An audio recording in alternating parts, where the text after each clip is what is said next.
Во Македонски железница заедно со инфраструктура сме околу 2000 семејства. Со тоа значи ние сме поврзани еден со друг ланчен систем.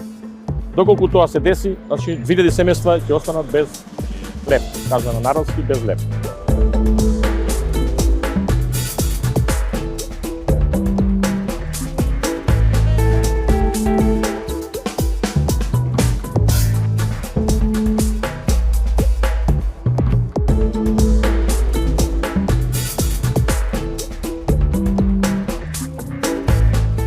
Нашите барања се зголемување на коефициентот на сложеност, значи тоа автоматски доаѓа до зголемување на личниот доход.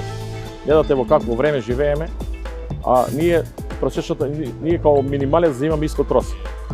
Значи земаме испод просекот минималец. Затоа сме принудени овие 0,30 коефициенти да го побараме од менаџерскиот тим. Ние ги немаме прошетени, ги немаме